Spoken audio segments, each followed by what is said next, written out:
Está entrando no ar. Debate 93.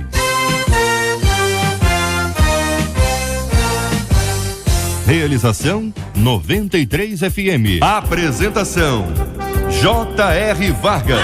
Alô, meu irmão! Alô, minha irmã! Já chegou J.R. Vargas! Estamos de volta, começando aqui mais uma super edição do nosso Debate 93 de hoje, nessa sexta, 7 de outubro. Fale com o Debate 93. 2461-0093. E-mail debate@radio93.com.br. Facebook Rádio 93 FM. Site www.radio93.com.br. Fale com a 93 pelo WhatsApp 96803-8319. 96803-8319. Querido ouvinte 93, vou fazer para você algumas perguntinhas simples agora, bastante simples. Olha só, você conhece pessoas que deveriam zelar pelo certo, mas que acabaram se corrompendo? Você já aceitou propina? Ou você já ofereceu propina? Pelo amor de Deus, hein? Perguntinha simples, hein, JR? Aqui, minha gente, nós vamos discutir aqui esse assunto. Acusado de venda de sentença, o juiz José Edmilson Gomes Pereira, do Tribunal de Justiça do Pará, ele foi condenado e a condenação dele foi a aposentadoria compulsória. Tem aqui o valor que ele vai receber por conta dessa condenação. Você vai ficar impressionado se você não sabe ainda. Nós vamos estar discutindo esse assunto aqui no nosso Debate 93 de hoje. Pobres e ricos podem caminhar juntos apesar das diferenças sociais? Na igreja vivemos o milagre da comunhão, onde ninguém é mais importante por causa do dinheiro.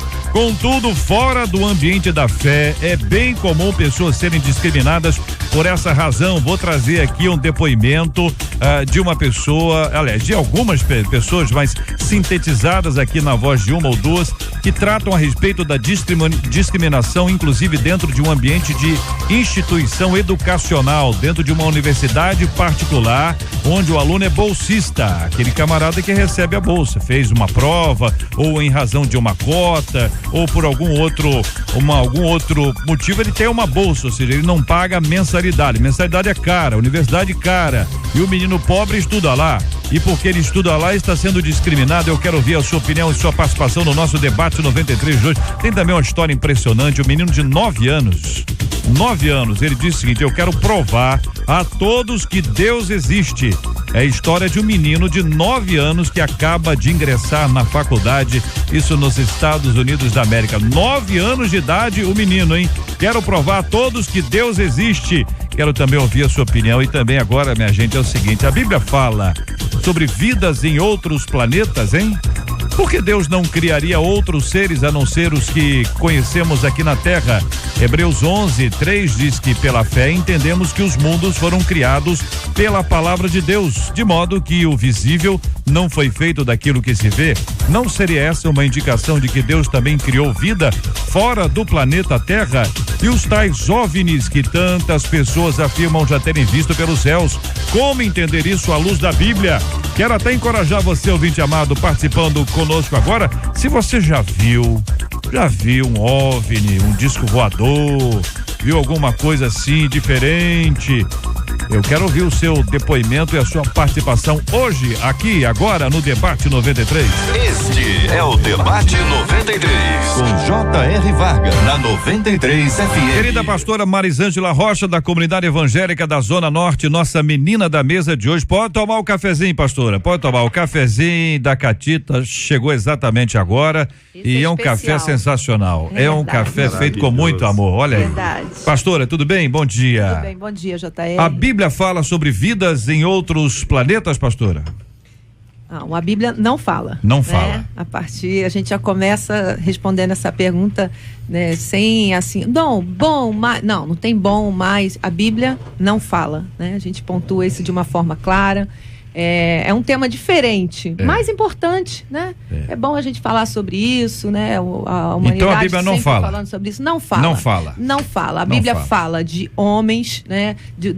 Daqueles que sempre vai falar de homens, fala de animais e fala de seres espirituais, que seriam anjos, demônios, cita isso abertamente. É o que você encontra em toda a Bíblia, né? Segundo a Bíblia, a criação é focada na humanidade, né? Apenas essa criação de Deus chamada homem. Além disso, cita apenas animais e seres espirituais. Reverendo Evaldo Berangera é pastor da Igreja Presbiteriana Luz do Mundo em Laranjeiras. Reverendo Evaldo, a Bíblia fala sobre vidas em outros planetas? Não, eu concordo com a pastora. Também não fala. Marisângela, isso. Marisângela, eu concordo, a Bíblia não fala, não trata desse assunto. E isso não quer dizer que a Bíblia proíbe que haja vidas em outras que não possa existir. Que não possa existir. A questão é que a Bíblia não trata do assunto. Então, a pergunta foi clara, né? Clara. Se a Bíblia trata, a Bíblia não trata. Não trata. Mas também não pode ser que tenha. Olha, aí entra justamente a opinião de cada um. Isso. Na minha opinião, não tem. Mas não me assustaria nada se no decorrer da história se descobrisse. Para mim isso não contrariaria de maneira nenhuma palavra da Bíblia. É interessante sobre esse assunto, quem falou sobre esse assunto de uma maneira assim muito didática e inteligente foi C.S. Lewis. Na década de 40, 50, ele escreveu a sua trilogia espacial junto com a série Nárnia, que é muito conhecida, as Crônicas de Nárnia e tal. Ele utiliza-se da fantasia e da ficção científica para tratar de assuntos espirituais sem endossar ou não. Ele está trabalhando apenas com a fantasia e com a imaginação. Por exemplo, a gente poderia dizer que C.S. Lewis, nas Crônicas de Nárnia, fala muito antes até do que o assunto se tornasse público, daquilo que hoje os cientistas chamam de multiverso, porque ele fala de universos paralelos que se cruzam, todos eles dirigidos pelo único Deus. Nárnia é um universo paralelo ao universo que nós vivemos e tal. Isso é fantasia, mas é uma fantasia muito bem feita e tal. Dá margem para que haja a interpretação de que existe vida em outros planetas, da mesma forma que existe vida em Nárnia. Dá margem. No caso de Nárnia, seria a vida em outros universos, não em outros planetas. No caso da trilogia espacial, que é uma ficção científica para adultos, do próprio C.S. Lewis, ele fala de uma viagem a Marte, de uma viagem a Vênus, de uma viagem a outros planetas do sistema solar, onde havia vida que, segundo vamos dizer, a fantasia que ele criou, é maravilhosa de ler, vale a pena, eram vidas que estavam submissas ao Deus verdadeiro e que olhavam para o planeta Terra e viam um planeta silencioso, porque um mal muito grande aconteceu nesse planeta, então Deus isolou este planeta para que o mal que ocorreu na Terra não atingisse os outros planetas. Claro, isso é ficção de alta qualidade e isso me abre a perspectiva de que eu não acho que há vida em outros planetas, mas pode haver. Irmão Harold de Oliveira, muito bom dia, seja bem-vindo. 2 pastores já afirmaram que, segundo a Bíblia, não há nenhuma referência bíblica, né, sobre vida em outros planetas. Eu entendo da Concorda mesma forma, também? Aprendi isso na escola bíblica dominical, é elementar, de que a Bíblia é a palavra de Deus para o homem. A humanidade é o atributo do destino da palavra de Deus. Isso não quer dizer que não tenha vida em outros planetas, em outros lugares do universo. Pastor Valtair Afonso Miranda, a Primeira Igreja Batista de Neves, bom dia, querido. Bom dia JR, os queridos debatedores aqui, aqueles que me ouvem nesse momento. Respondendo esta pergunta que você fez para todos até agora, acompanho a resposta. Sim, a Bíblia não fala deste assunto, mas isso não é para nos angustiar, não é para nos preocupar, porque é muito claro, né? De que a Bíblia não fala de todas as coisas. A Bíblia não trata de todos os assuntos. A Bíblia trata apenas daquilo que nós precisamos saber para nos relacionarmos com Deus. Então, qual é o tema da Bíblia? O que eu encontro nela? Eu encontro aquilo que eu preciso saber. Não necessariamente aquilo que eu quero saber. Fazendo essa distinção, eu vou nela e não encontro algumas informações. Não porque ela é omissa, não porque ela não quer falar, é porque ela não se propôs a isso. Então, quando eu levo até a Bíblia perguntas que ela não se propôs a responder, eu estou fazendo um trabalho indevido, né? Eu estou enfiando na Bíblia algo que não está nela. Então, esta questão, se tem vida em outro planeta ou não tem, essa pergunta a Bíblia não respondeu. Então, ela trata de outras questões. E o sensato seria levar até ela apenas as questões das quais ela trata. Muito bem. O pastor Marco Antônio de Oliveira, reverendo Marco Antônio de Oliveira, da Igreja Metodista de Iguaba Grande, vou deixar para o senhor a pergunta mais fácil, então. Por que Deus não criaria outros seres a não ser os que conhecemos aqui na Terra? Por que Deus não criaria? Trata aqui o nosso ouvinte. Bom dia. JR, bom dia, paz do Senhor para todos os ouvintes. Esse é um tema que suscita muitas ideias paralelas, é um tema muito interessante, uma preocupação que pervade o coração da humanidade contemporânea, a existência ou não de seres em outros planetas. A sua pergunta é por que Deus não criaria? Em nenhum momento alguém disse que Deus não criou aqui.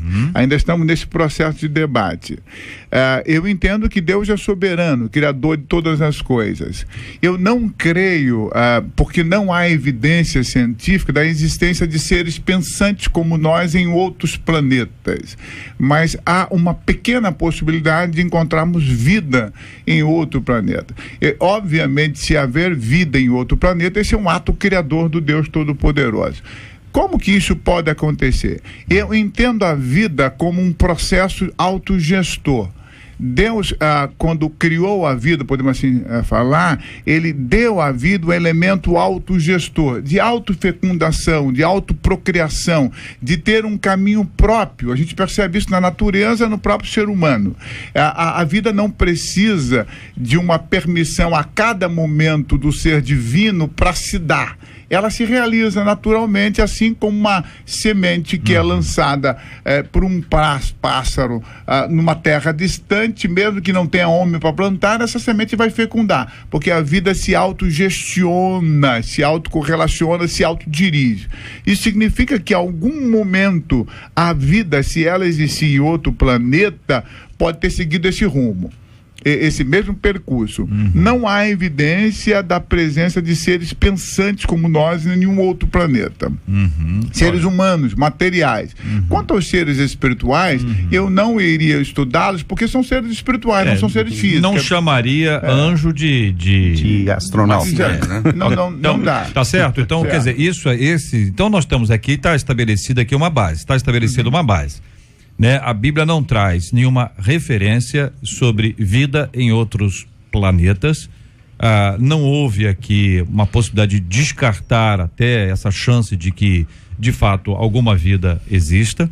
E está se estudando esse assunto, as evidências estão aí sendo levantadas. Já se determinou de maneira clara a não confusão com a questão do anjo, para não botar o anjo aqui, né? Põe um anjo ali, põe um anjo lá, um anjo ali na frente, o outro no altar. Quer dizer, isso não tem a ver exatamente com uma questão de extraterrestre. Então essa é a nossa base. Pastora, pediu a palavra, tem a palavra. Assim, é importante, né, de acordo com o que o pastor Marco Antônio estava falando, ressaltar que a ciência, ela nunca conseguiu provar, né, a questão da possível de surgir vida a partir de matéria morta, né? Então, é o que ele estava falando, a vida gerada pela vida.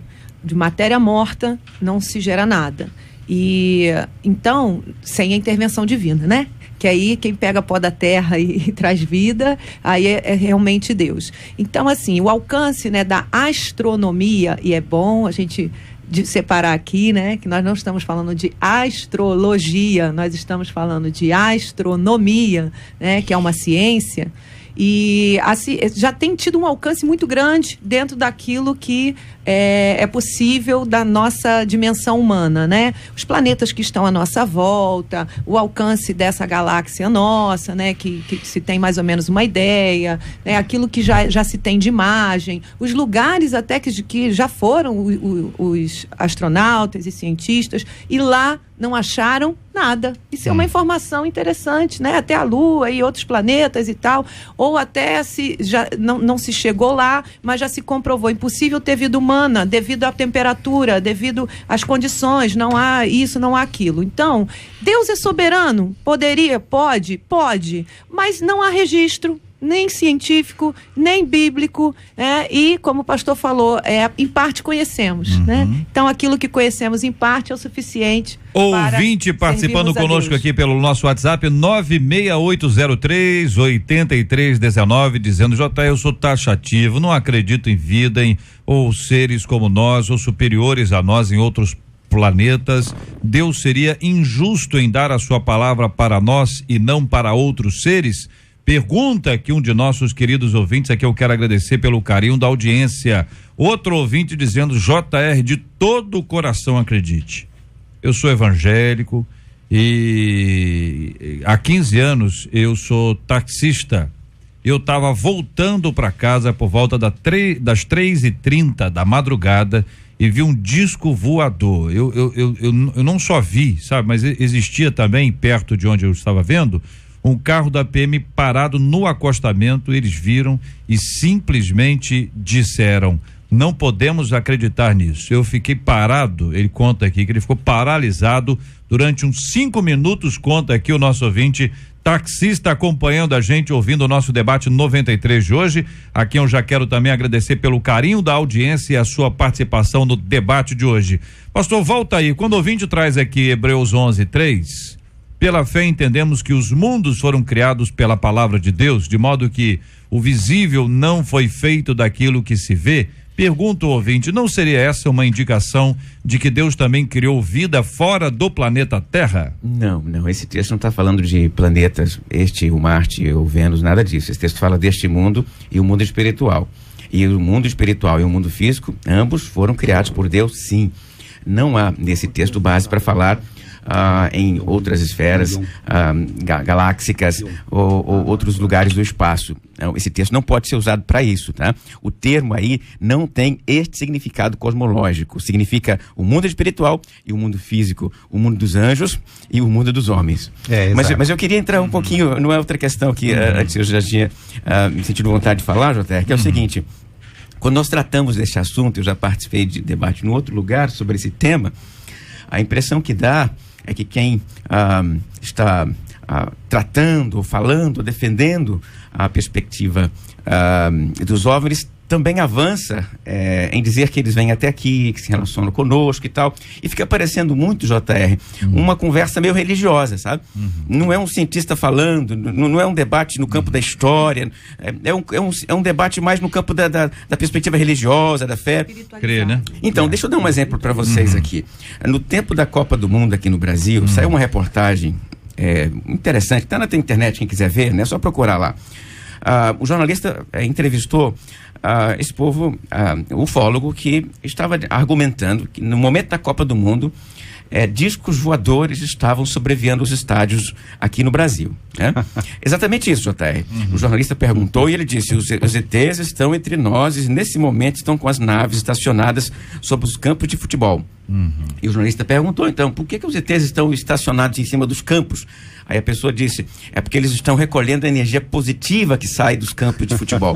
Você percebe, JR? É meio religioso esse negócio, é meio no campo pagão, meio no campo místico. Então a conversa sobre ser extraterrestre acaba avançando para outras esferas que não tem nada a ver com ciência. Tem mais a ver com religiosidade popular. JR, eu queria aproveitar, existe na Bíblia 3 palavras específicas, muito, muito claras, que podem ser traduzidas por mundos. A primeira delas, a mais conhecida, é cosmos, que significa esse universo organizado, este mundo, e pode significar mundo dos homens, pode ter vários significados. A segunda é a palavra oikomene, que significa o mundo conhecido da época da Bíblia. No caso, quando Paulo usa esse termo, ou quando Jesus diz, e será pregado esse evangelho em todas as partes do mundo, ele está falando do oikomene, que era o mundo conhecido da época, que ele estava dizendo daquilo que era o Império Romano. Nós podemos sim transpor para o mundo inteiro, e se houver vida em outros planetas, e houver uma federação internacional, pode ser transposto até para o universo inteiro. Esse termo oikomene. É assim, a comunidade dos seres que vivem debaixo do mesmo teto. Essa é a ideia. A palavra usada em Hebreus 11:3 é a palavra aion. que significa, é traduzido na maioria das vezes pela palavra século.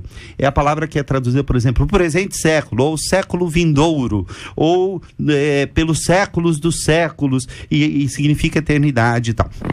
Quando o Hebreus diz que nós cremos que pela fé os aiones, o termo está no plural, a tradução que traz os mundos foram criados é a tradução mais antiga de Almeida, a tradução revista e corrigida, e aquelas que derivam dessa tradução mais antiga, a Bíblia revisada e outras que mantêm. As Bíblias mais recentes já fazem uma tradução mais próxima do que é o significado, que é este universo. Então, a gente não deve se impressionar com a palavra plural.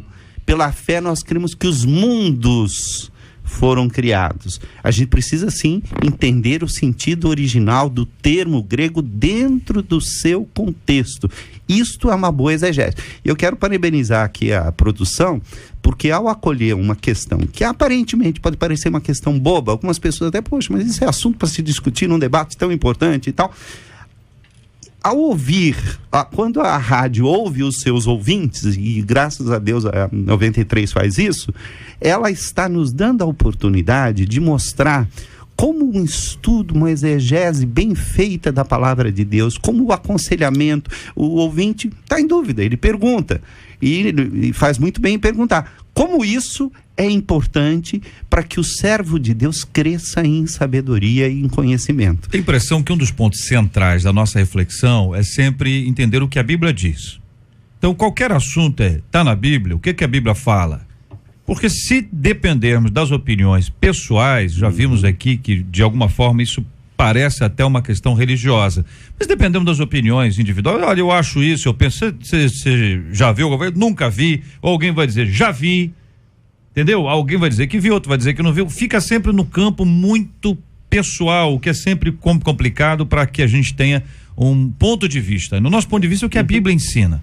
Então, é por isso que quando o ouvinte nos traz isso, e graças a Deus existe texto bíblico aqui para a gente poder esclarecer, né, apresentar o texto bíblico, e aí nós discutimos o texto, entendemos, olha, o texto traz isso, é uma exegese, é uma palavra que vem de um original para que você compreenda isso.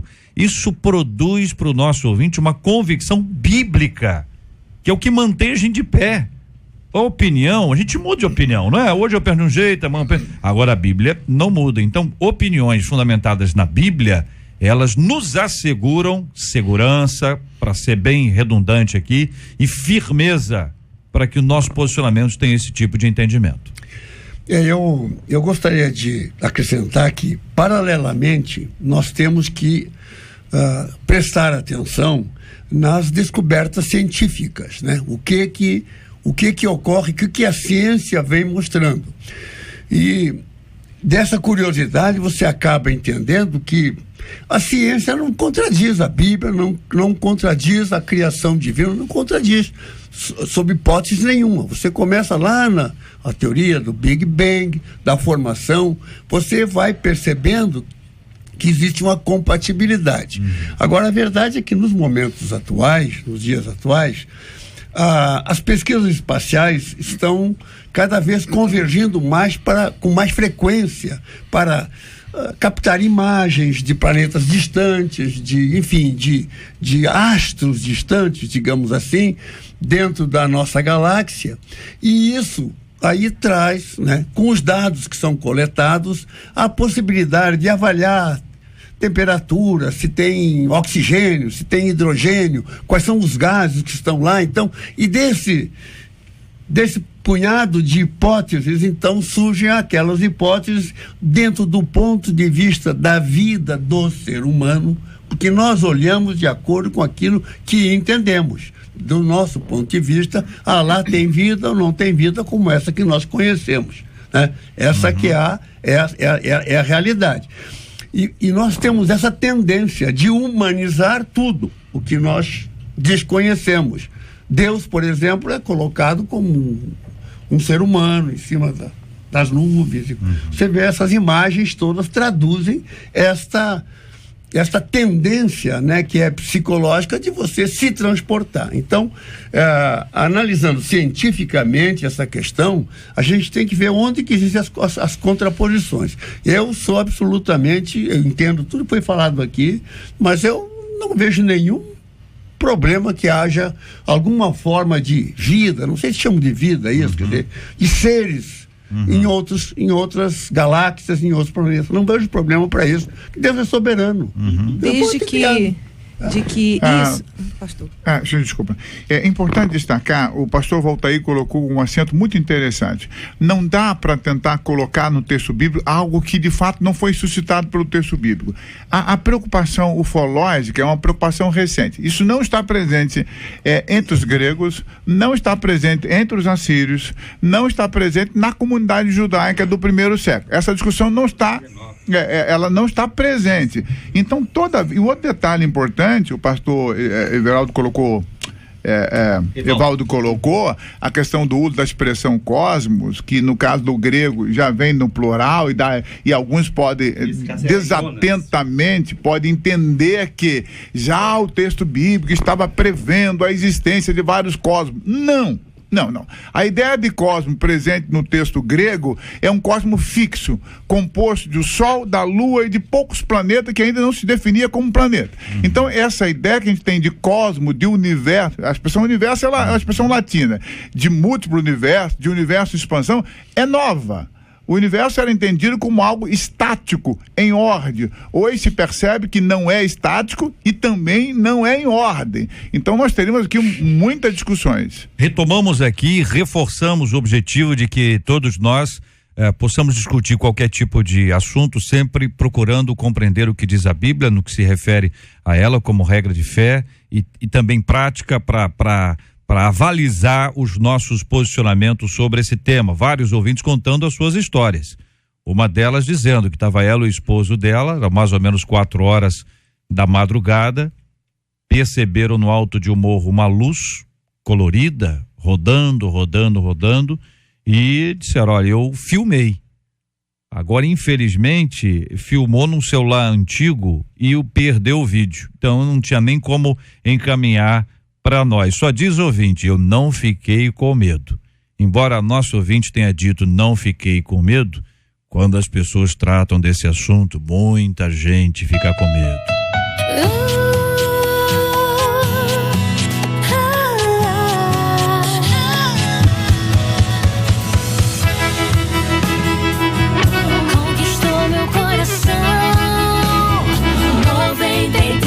Olha aí, minha gente, 11h31, esse é o Debate 93, acolhemos com carinho hoje aqui no programa, irmão Harold de Oliveira, reverendo Marco Antônio de Oliveira, pastora Marisângela Rocha, reverendo Evaldo Berangério, pastor Valtair Afonso Miranda. Acusado de venda de sentença, minha gente, é que o juiz José Edmilson Gomes Pereira, do Tribunal de Justiça do Pará, ele foi condenado à aposentadoria compulsória pelo Conselho Nacional de Justiça. O magistrado vai receber salário proporcional ao tempo de contribuição. O relator do procedimento administrativo disciplinar atribuiu ao juiz faltas disciplinares, em especial a venda de decisão judicial, como a revogação da prisão preventiva de um réu denunciado pela suposta prática de homicídio no mesmo dia em que seu irmão recebeu o depósito bancário de cerca de R$70 mil efetuado por motoboy a pedido da irmã do réu. O dinheiro foi posteriormente repassado de forma indireta ao magistrado, a constatação feita a partir da análise da movimentação bancária e fiscal dele e de seus familiares. Perguntamos então a você, ouvinte, e aos nossos debatedores. Você conhece pessoas que deveriam zelar pelo certo, mas que acabaram se corrompendo? Você já aceitou propina? Você já ofereceu propina? Como fazer o certo quando o apelo para o errado parece ser mais atrativo e lucrativo? Como viver o que a Bíblia ensina em um mundo corrompido e que tenta nos corromper em todo o tempo? Perguntamos a você, ouvinte amado, participando conosco do Debate 93 de hoje. Microfones abertos para ouvirmos aqui a opinião dos nossos queridos e amados debatedores. Eu acho que eu posso... Reverendo Valtair. Eu posso dar uma palavra a esse respeito. As perguntas são angustiantes, né? São angustiantes e elas devem provocar-nos a todos. O apóstolo Paulo pensava a esse respeito quando ele dizia aquele que está de pé vigia para não cair, né? Então, é preciso olhar com bastante atenção para essa questão. É preciso lembrar que ninguém pode bater no peito e dizer eu não faço, eu sou isso, eu sou aquilo, eu sou incorruptível, porque as pessoas, elas são frágeis. Então, nesse sentido, é sensato olhar para essa questão e fazer constante autoanálise. Eu estou sendo um bom servo, sou um bom crente, falhei hoje, acertei hoje, pedi perdão a Deus e tentar no dia seguinte fazer melhor, né? O apóstolo Paulo também dizia que aquilo que ele queria fazer, ele não fazia, e fazia aquilo que ele não queria. Então, minha palavra no sentido de que a natureza humana é frágil demais. Então a gente olha para essas ações, até esse juiz aí que cometeu um ato criminoso, que deveria estar na cadeia e que praticamente foi abençoado com uma aposentadoria poupuda pelo resto da vida, não é? Isso é uma injustiça tremenda aos nossos olhos. Que coisa, o homem cometeu um crime e foi beneficiado com o aposento antecipado, né? Que coisa injusta. Aí você olha para isso e diz, eu sou santo, eu sou certinho, né? Eu sou uma pessoa maravilhosa, eu sou um anjo na terra. Mas você não é, meu ouvinte, você não é. Nas pequenas coisas, você está lá, passa o sinal vermelho, fura uma fila no banco. Então eu queria que você entendesse que você e eu somos todos pecadores e temos a cada momento bater no peito e dizer como aquele publicano na parábola de Jesus, miserável pecador eu sou, eu preciso da graça de Deus, porque apontar o dedo para quem errou e ficar dizendo, olha, ele é mau, ele é perverso, ele é do diabo, isso é fácil, né? Agora olha para dentro do seu coração. Eu acho que a questão aí é que na maioria das vezes nós nos comparamos com quem é pior do que a gente. E aí, a gente sempre vai achar que está cheio de justiça. A gente precisa parar de se comparar com quem é pior ou igual a gente e começar a nos comparar com aquele que é infinitamente perfeito. A gente tem que sempre colocar como padrão Jesus Cristo, e ao olhar para Jesus Cristo e analisar a minha vida, eu vou ter que admitir que eu estou muito longe do padrão de Deus. Por isso, eu tenho que tomar cuidado para não julgar o meu irmão, não discriminá-lo, não criar uma capa de justiça falsa e farisaica, porque você citou o publicano, e eu quero citar a outra parte da parábola, que é o fariseu. O fariseu que olhava para o publicano e dizia, Senhor, graças te dou porque eu não sou igual a ele, porque eu dou dízimo, porque eu faço isso, é porque eu faço aquilo. Essa atitude é uma atitude farisaica. São duas coisas... por favor, deputado. Tem precedência. Rapidinho. Duas coisas que... só para um pouquinho dessas perguntas, né? Que como o pastor falou, são bem angustiantes, né? Como você cumprir, se manter firme num mundo como está. Duas coisas. Uma é muito cuidado com as concessões, né? A gente tem um padrão, a gente tem uma criação, a gente tem um caráter, mas aí a gente começa com, não, é só isso, né? É tão pequeno. Cuidado com as concessões, porque é assim que a gente vai se corrompendo, são nas pequenas coisas, né? Ninguém tropeça numa montanha, a gente tropeça são nas pedrinhas e ali a coisa vai ficando complicada. E a segunda coisa é o temor a Deus, né? É o temor a Deus. Nós precisamos falar mais sobre isso, nós precisamos ensinar mais sobre isso, desde para as nossas crianças, para que eles já cresçam com temor a Deus nos seus corações. Ninguém está vendo, Deus está vendo. O temor ao Senhor. Eu faria isso com o outro? Talvez fizesse, pela minha humanidade, mas eu faria com o Senhor, né? Então, esse temor a Deus que é o princípio de toda sabedoria. Eu gostaria de falar sobre esse assunto, que esse é um assunto do momento, né? A questão de corrupção das pessoas.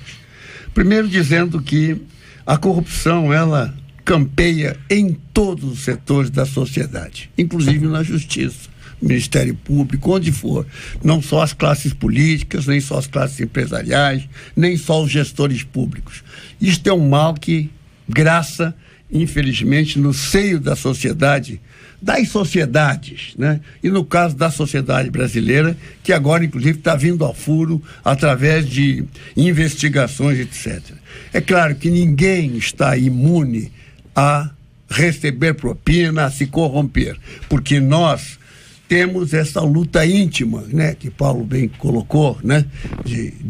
Do bem e do mal dentro de nós. Essa luta do bem e do mal dentro de nós, ela se transfere para as relações e para a sociedade.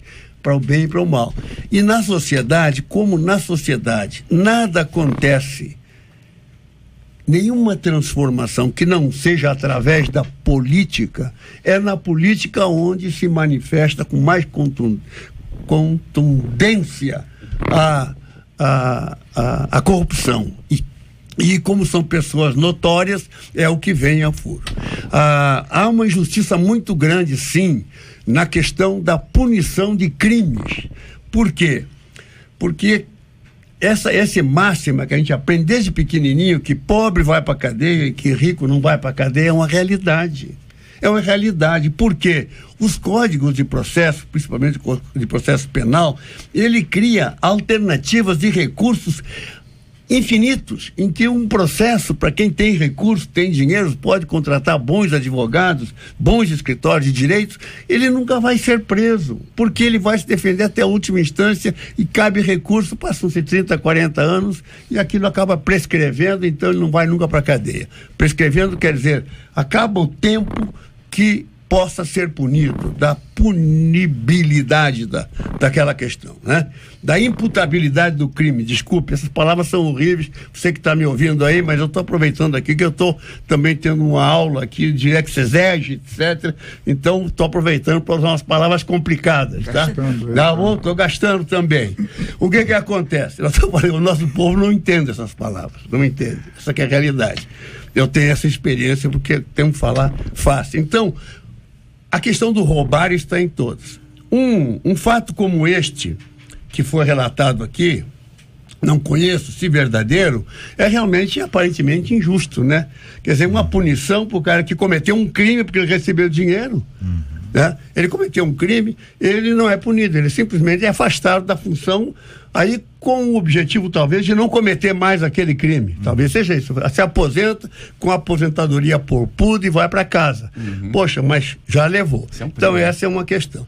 Ontem, por acaso o Supremo Tribunal Federal tomou uma decisão fantástica, 6-5, estava empate, mas a presidente do Supremo teve coragem e carimbou que condenado em segunda instância vai para a cadeia, sim, depois pode recorrer o tempo que quiser, existem graus de recurso, pode recorrer, mas vai preso, para não prescrever, para não deixar de ser punido. Isso foi uma coisa fantástica. Isso vai fazer o quê? Vai fazer com que essa questão da nossa legislação lenta para punir, quer dizer, a impunidade perdeu ontem, perdeu bastante. Claro que aí também os escritórios de advocacia, de direito também perderam, né? Perderam o mercado, porque essa aí é o que alimenta esse comércio não, porque são profissionais, mas é esse negócio, né, dos grandes escritórios. Então foi muito interessante essa decisão. Eu acho que nós ganhamos, o Estado ganhou porque o poder coercitivo do Estado, aquele poder invisível, que as pessoas deixam de cometer o crime porque sabem que serão punidos, ficou um pouco mais forte.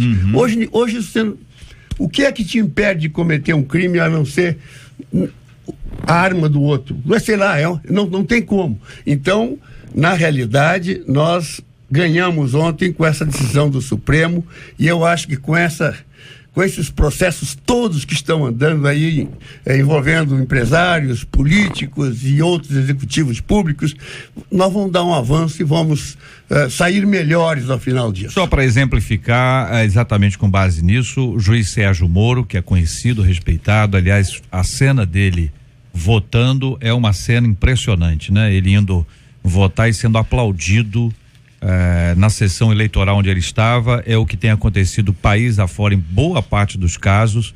Observa-se no brasileiro um respeito enorme pelo juiz Sérgio Moro, e ele é um juiz que poderá, exatamente com base na decisão referida agora, exatamente poder continuar o trabalho que está sendo feito, condenando as pessoas, e elas, ao invés de recorrerem e ficarem em liberdade, ainda que com todas as provas que são apontadas, elas agora são presas e depois pode o processo ser desenvolvido, mas vão estar experimentando as benesses do chilindró.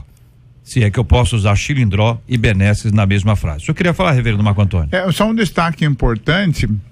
O Evangelho nos solicita uma atitude ética a cada dia. Então, respondendo à pergunta da entrevista, da reportagem, não é difícil viver o Evangelho. Eu tenho que ter uma postura ética de dizer não para a corrupção.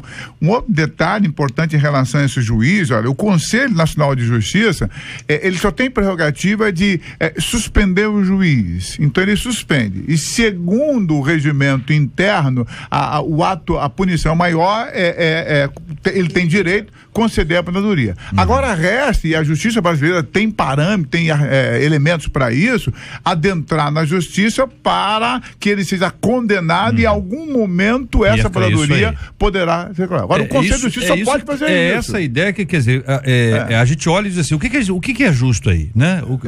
O que a gente imagina que seria justo, ou que seja justo, é que ele não receba aposentadoria, que ele seja condenado de fato, como qualquer indivíduo é, quer dizer, que ele não seja tratado de maneira diferente, especial, porque talvez esse aqui seja um dos pontos principais, quando as questões apresentadas para os nossos ouvintes, elas são levantadas, porque como ouvimos aqui, todos nós, em todas as áreas, corremos esse risco, não é? Quer dizer, isso não é apenas o ponto do alto lá em cima, bilhões e milhões, muitas vezes é uma coisa pequena ou aparentemente simples que acaba virando marca de um povo. E eu tenho impressão, muita gente fala sobre o que a igreja mudou com o crescimento do evangelho e tal. Existem algumas mudanças especiais, talvez uma delas seja que boa parte das pessoas não esteja convivendo com a corrupção da mesma forma que viveu durante longos anos. Existe uma indignação quanto a isso. Isso não é fruto do pensamento da humanidade que não conhece a Deus. Isso é fruto do evangelho. Isso é fruto das ações proféticas, dos textos bíblicos que acabam despertando em cada indivíduo um posicionamento diferente sobre esse assunto. Bom, tá aí o tema.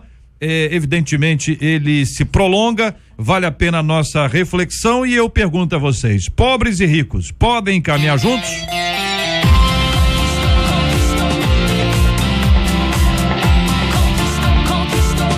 Conquistou meu coração.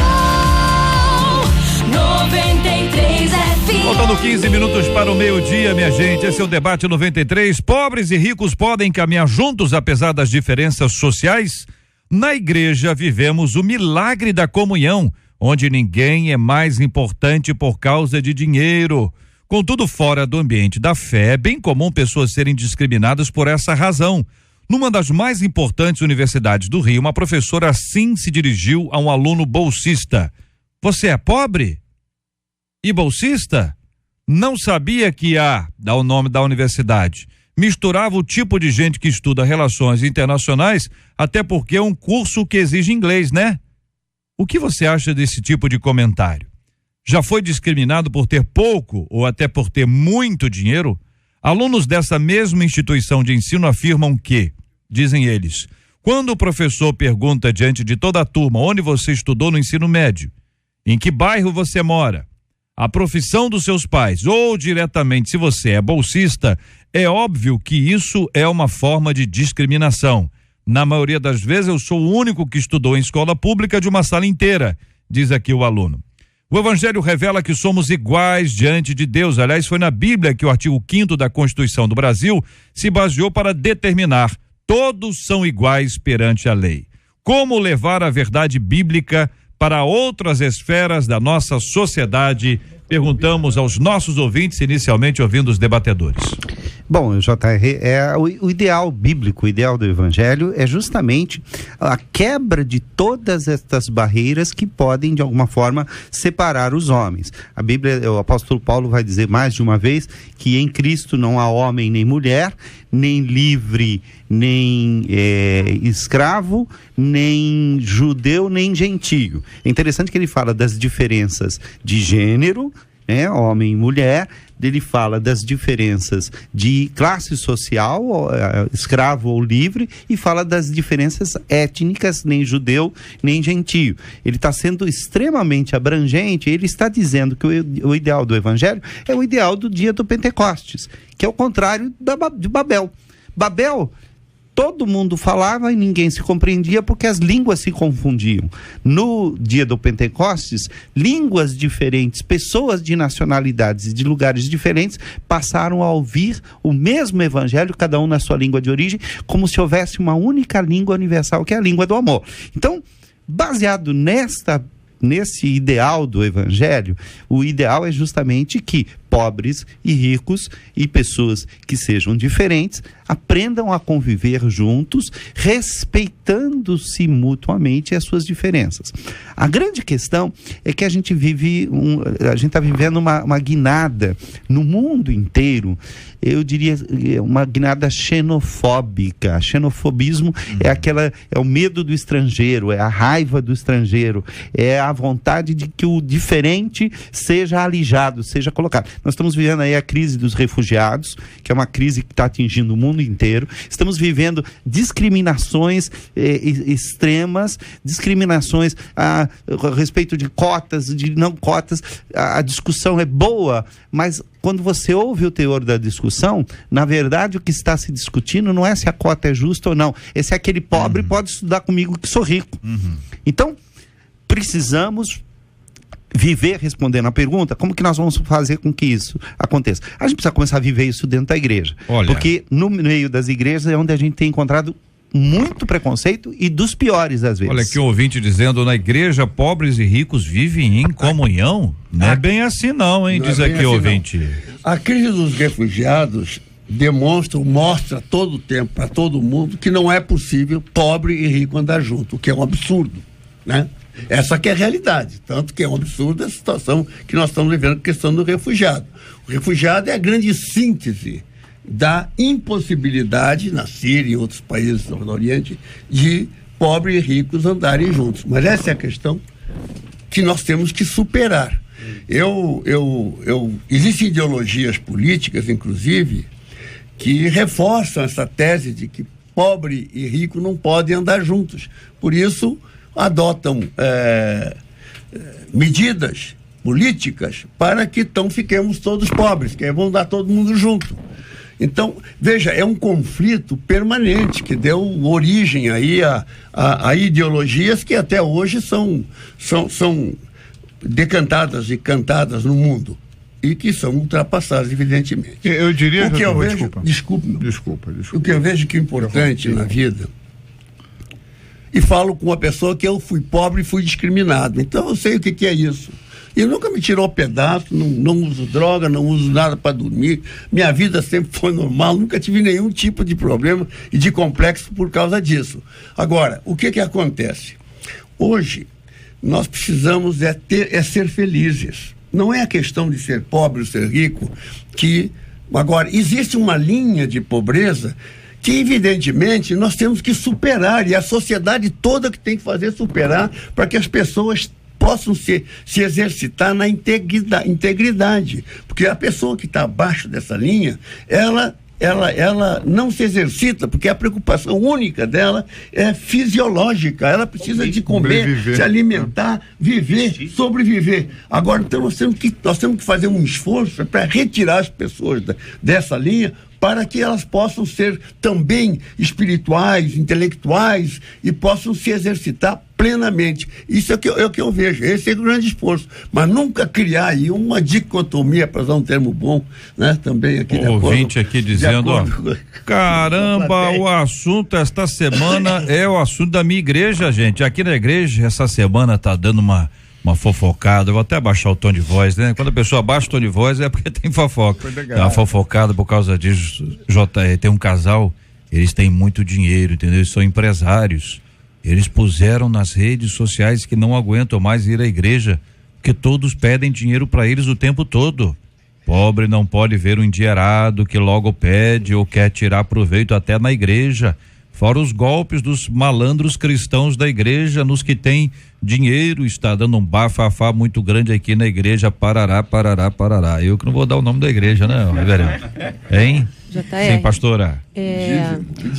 Assim, isso só corrobora com aquilo que eu já ia dizer, né? De acordo com a fala do deputado. A grande questão é o que a palavra vai dizer lá em Romanos 12:2, né? Que a gente não tem que se conformar, a este século, porque é uma questão histórica, é algo que já vem, né, desde os primórdios da humanidade e que não vai se resolver, porque a resposta para isso está na palavra, está em Deus, né? É só na palavra, no amor de Deus, que você encontra essa equidade, onde todos nós realmente somos iguais, nós temos o mesmo valor para Deus. Portanto, a questão é mudança de mentalidade. Não adianta aqui agora a gente crucificar os ricos, dizer são preconceituosos, né? Porque a fala aqui é que eu sofri preconceito em sala, mas se o pobre também não muda a sua mentalidade de acordo com a palavra, não acredita em si mesmo, não passa a se ver como Deus o vê, né? Não entende que ele pode lutar, ser abençoado e alcançar, e ao mesmo tempo este rico entende que ele não é nada sem Deus, que ele depende de Deus, que as riquezas dessa terra de nada nos valem quando nós precisamos para nos sustentar a nossa vida, porque não compra paz, não compra alegria, não compra harmonia familiar. Então essa mudança de mentalidade dos dois lados, esse entendimento, né?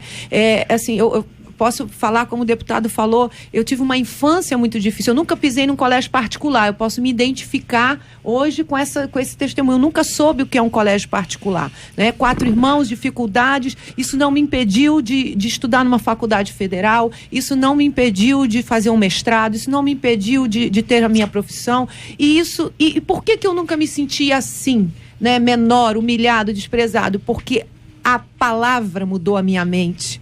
Na palavra eu entendi quem eu era, e não era professor nenhum, não era fala de ninguém que ia conseguir me humilhar ou me menosprezar. Ou seja, as pessoas podem tentar te fazer sentir de uma forma, mas não são elas que determinam se vão conseguir ou não.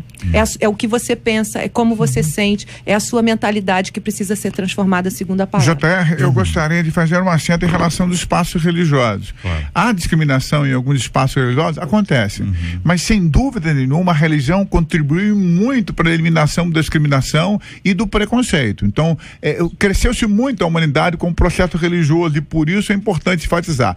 Há aspectos religiosos que acabam enfatizando a discriminação? Também acontece, mas repito, os espaços religiosos são espaços seletos muito importantes. E um último acento: a presença de um quantitativo tão grande da população pobre e miserável demonstra para nós o quanto o sistema que nos governa é cruel.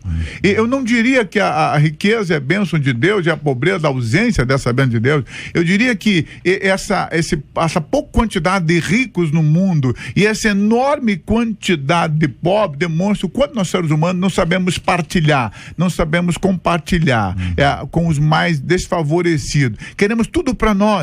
É injusto o sistema, porque ele favorece a quem tem e não a quem não tem. A gente imagina o quanto deva ter sido difícil para esses alunos ouvirem isso, porque eles não ouviram isso e ficou por aí, eles se manifestaram, tanto que a gente está tendo acesso aqui a esses papos internos de universidade, o quanto isso é complicado e sofrido, por exemplo, por uma pessoa que entra numa loja e não tem uma vestimenta na perspectiva daqueles que vendem, daqueles que estão naquela loja, de alguém apropriado para comprar alguma coisa ali, e são discriminados muitas vezes com o olhar ou com o desprezo. Isso não é fácil para ninguém.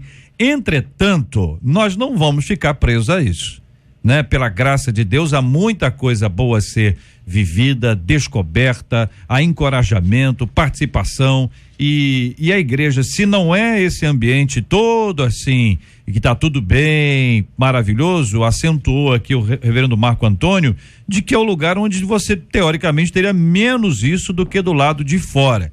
E se ainda assim acontece, não desista de propor as mudanças que farão diferença na sua vida e na vida de tantos outros que virão a partir de você. Talvez seja essa a ideia, que é difícil a gente entender o que passa na cabeça de um garoto de 9 anos, né? Mas ele está dizendo aqui: eu quero provar a todos que Deus existe.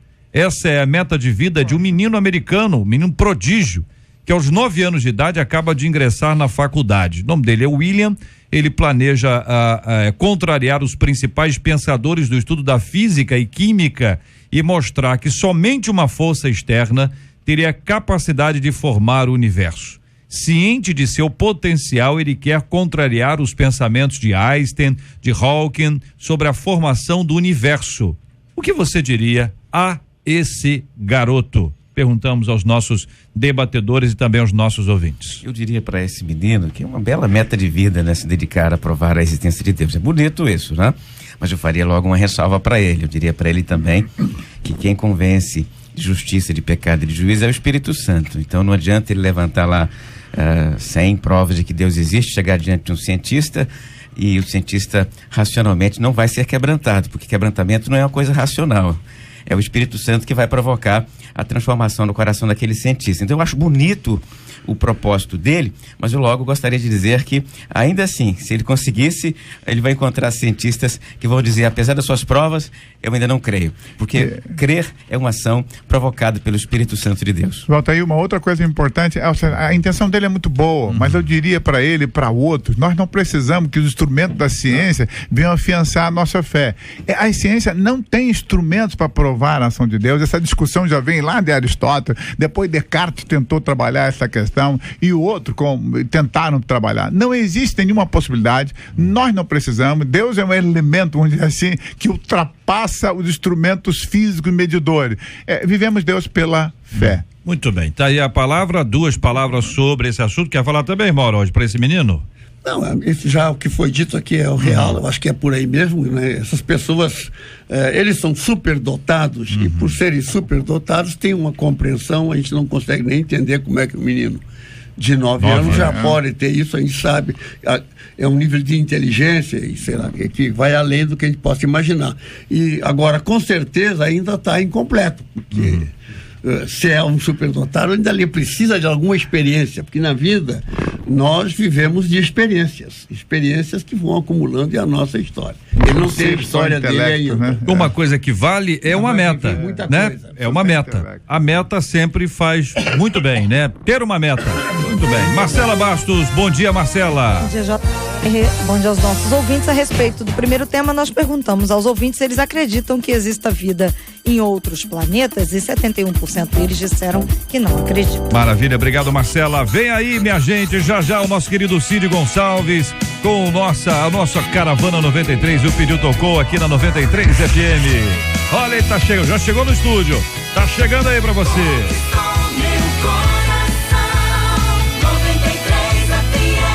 Nós queremos agradecer aos nossos debatedores e a você, ouvinte amado, e trazer todos vocês para nossa oração nessa hora, pedindo ao reverendo Marco Antônio que ore conosco, pastor. Nós estamos orando aqui pelo Louvorzão 93, que vai ser no próximo dia 12 de outubro, com a graça de Deus, ali na praia de Copacabana, uma festa maravilhosa, um culto ao ar livre.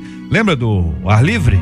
Lembra que a gente tinha o ar livre? Não é do meu tempo. Não é do seu tempo, não, sei. Na fé, né? Maravilha. Eu sou do Evangelho Gospel, nós vamos ter no dia 12 de outubro o ar livre. Vamos fazer um culto ao ar livre, né? Vai ser uma festa maravilhosa e nós queremos apresentar este tema diante de Deus, os temas que nós discutimos hoje aqui. Vamos orar pela cura dos enfermos, pelo consolo aos corações enlutados. Estamos todos impressionados com a quantidade de mortes provocadas no Haiti, o medo do furacão que já está na área dos Estados Unidos e é um risco de retorno. Enfim, é uma coisa que deve apavorar muitas pessoas que moram em lugares assim, porque acabam não sabendo qual é a dimensão do impacto que eles sofrerão. Para aqueles que estão passando por isso, a nossa oração. Para aqueles que perderam pessoas queridas e amadas, que o consolo do Espírito Santo seja sobre cada um deles. Vamos orar juntos? Amém. Senhor nosso Deus, Todo-Poderoso, Criador de todas as coisas, de toda esta terra e dos demais planetas do cosmos, do universo. A Ti toda a honra, toda a glória, todo o poder, em nome de Jesus. Sabendo, ó Senhor, que Tu és um Deus compassivo, um Deus de amor, com uma humanidade enorme em seu coração, clamamos a favor das famílias enlutadas, daqueles irmãos haitianos que morreram, daquelas pessoas que perderam entes queridos, ó Pai, clamamos a favor dessas famílias chorosas, pedimos a proteção sobre essa terra. Há tantas calamidades, meu Senhor, e só o Senhor, com a sua graça, pode nos curar. Tenha misericórdia dos enfermos, visita os hospitais, as prisões, clama a Ti pela vida do Mateus, clama a Ti pela vida de tantas pessoas que estão nos ouvindo e carecem de um milagre. toca e cure essas pessoas. Nós oramos em o nome santo de Jesus, pedindo que no dia 12 de outubro, lá no nosso louvorzão, na praia de Copacabana, milhares de vidas se encontrem contigo, se libertem, que todas aquelas pessoas se rendam aos seus pés pelos louvores e a palavra que será ministrada. Oramos em o nome de Jesus. Que Deus te abençoe. Você acabou de ouvir Debate 93.